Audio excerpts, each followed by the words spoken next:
Hey guys, Apav here, and welcome to, you probably guessed it in the title, a controller unboxing and probably slightly a review. I'm just going to be looking over this controller. It is, let's look on the back of the box. Retro Fighters, I think is the company name. But this controller is a brawler64. It is a modern controller for the Nintendo 64. Let's get this open. Okay, it's supposed to come in a better box. I was wondering what was up with the box. Okay, so here's the actual box. It's a nice box. It's not like a deep box, but I like the box design. So I got the gray one, which kind of reminds me of early PlayStation controllers, but a bit darker. So I guess kind of like normal 64 controllers. Retro Fighters. I don't know, it just looks really nice. And as you can tell, it's sort of a Xbox GameCube type design, not the PlayStation design. The Z button has been mapped to where R2 would be on both the back triggers. So whichever hand your preferred method is, you can do that. So here we go. The brawler64 for the Nintendo 64. Features an ergonomic and comfortable two-handle design, opposed to the Nintendo 64's confusing and sort of out-of-place three-handle design. Use fast turbo button. Turn it on when you need it, turn it off when you don't. Ultra fast. I don't know why I read that as used. Larger C buttons, comfortable, stylish, and all other sorts of things. I guess you can read the brief description there, and I'll just go ahead and open this up. I like how nice the packaging came. I was wondering if they were just going to send it in that cheap packaging, but no, I got the nice little box with it too. Ooh, and it comes in some plastic. The box is empty. Let's set that over there. It looks really nice. I can't wait to look deeper into it. I guess it's just going to be a simple little... Ooh, it's very colorful. I love the colors. So, what do we have here? About Us. Retro Fighters is a new video game accessory manufacturer that produces unique and cutting-edge products exclusively for the gaming community. I don't know what else you would make gaming products for. For people in the knife community who really like games. There's an idea for your next company. Thank you.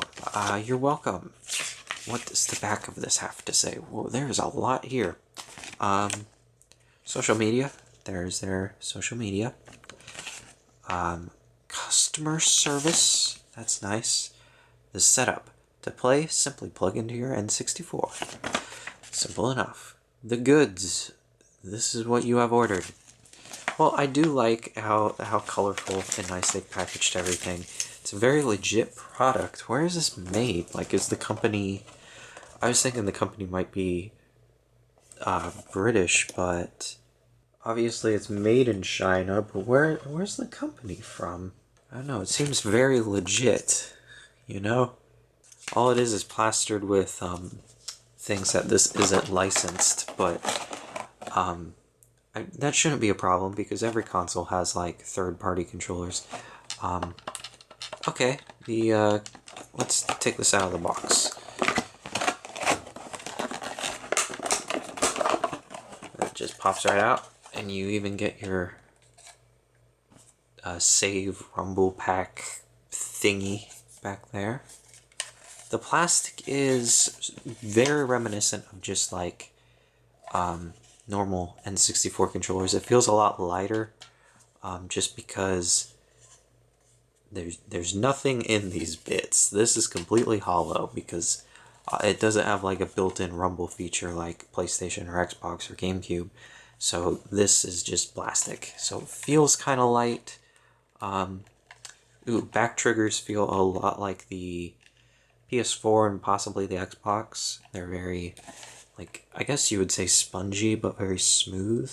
There's no definite click and any direction of these Z buttons, and then L and R. Those just sort of feel like L1 and L2. These are just mushy buttons, very similar to the typical N64 controller. Maybe a bit more pressure, but not much. D-pad is a pretty decent D-pad in my opinion. Yeah, it just works. Okay, and then the analog stick. Oh man, that is...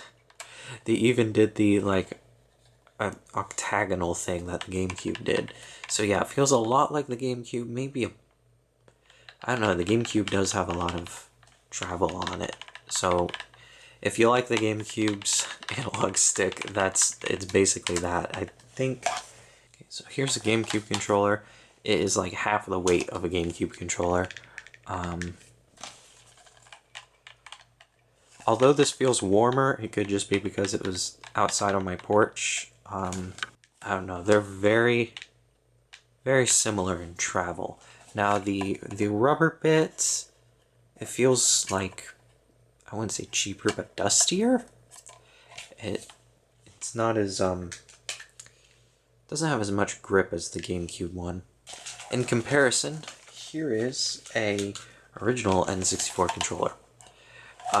Oh wow, they did match the plastic. I thought maybe it was a bit darker, but maybe it is a bit darker, but it's very close. Now the problem with the original N64 controllers is they're probably intending for it to be like held like this for 2-player games and held like this for 3-player games.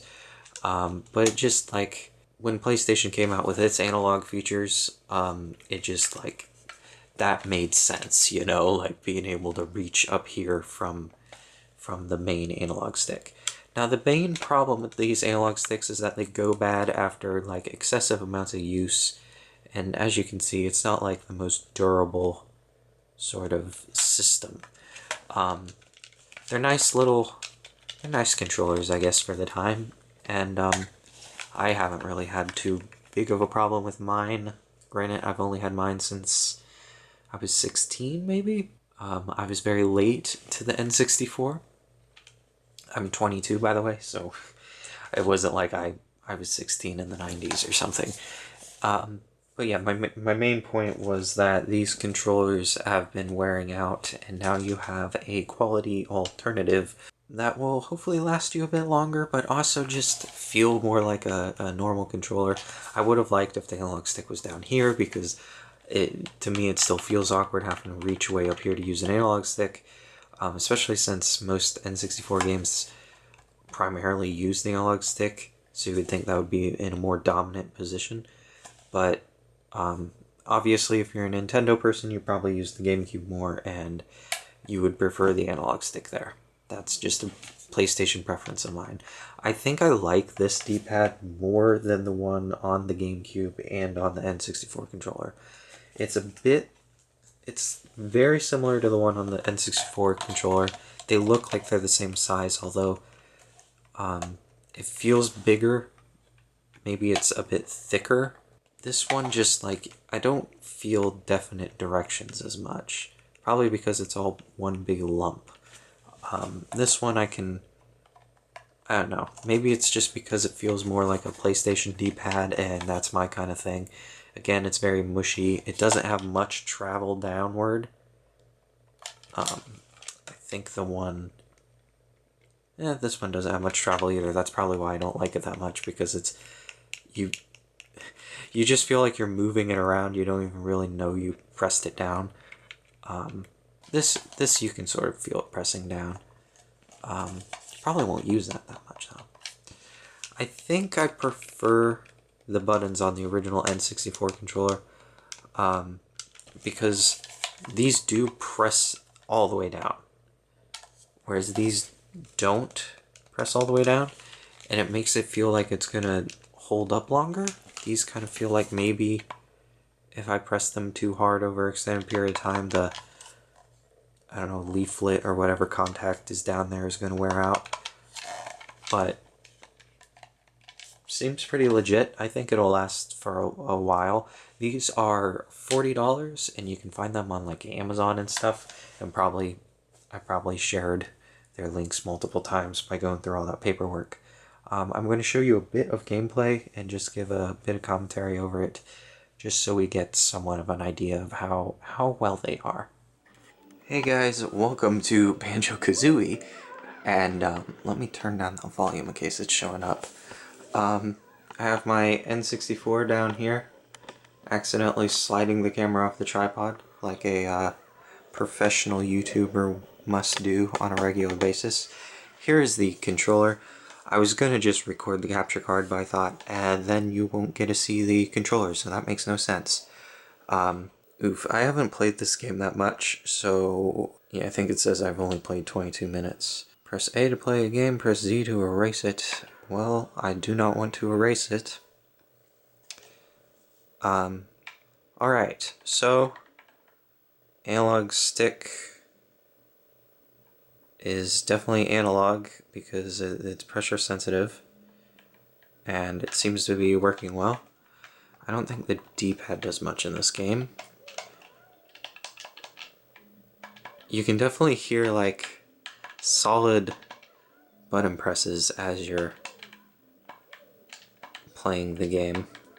Man, I have not played this game enough to be using it as a test, but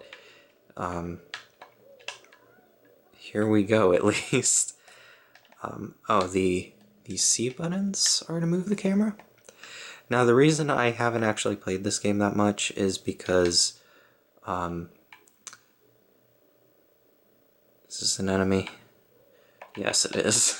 I'm so sorry about this. I bought this game because everyone was telling me like how great of a game it was, and then I played it and I don't know, it didn't live up to the hype to me. It's an alright platformer, but maybe I'm just not like the biggest fan of collectathon platformers. I'm more into the like story-driven platformers like Sly Cooper, and like Sly Cooper was a collectathon, but like it still had like enough plot elements and things to unlock to keep you going.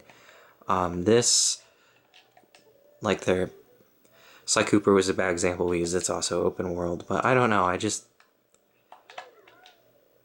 I felt very overwhelmed by the freedom, but as you can tell, the controller's working fine. My arms are getting tired because I'm holding it up over a tripod. I just wanted to show this off. Let's see what the turbo button does. So is that like... Maybe this is the worst game to test out what turbo does. Okay, so when I press turbo, he keeps hitting even if I take my finger, or even if I don't take my finger off the button. If I hit it again, he keeps... If I hit clear, he stops. So then it's just every time you hit the button like it's supposed to. It would have been nice if they had like a little indicator light somewhere on here to tell you the turbo's turned on, but I don't know. I think the controller's pretty decent. Seems to work well for what it is. So yeah, that is the Retro Fighters $40 N64 controller alternative. The Z buttons work on both sides. It just seems to work alright. You kind of have to decide for yourself whether it's worth $40. I think $40 is a decent asking price considering like what controllers go for and stuff. Obviously, like, you would want a third-party controller to be like 20 bucks, but I think this was pretty well thought out. It comes in nice packaging. It's like a legit product and not just something cheaply thrown together in China. So I'd say support this company, and maybe we'll see more from them. It seems quite nice. Thanks for watching, and I'll see you guys in the next video.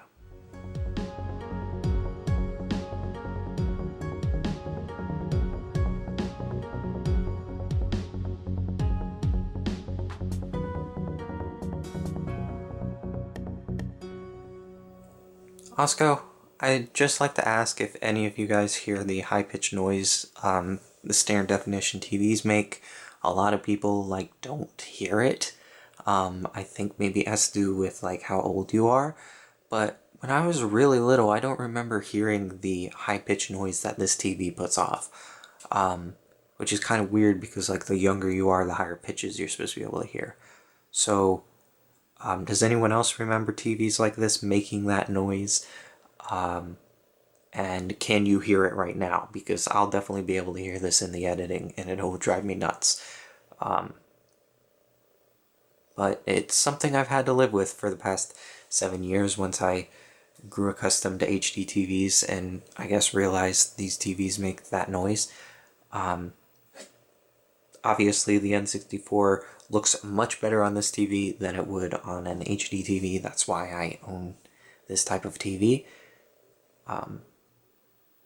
But just throwing that out there at the end of these credits, since not everyone watches this far. Again, thanks for watching, and I'll see you guys in the next video.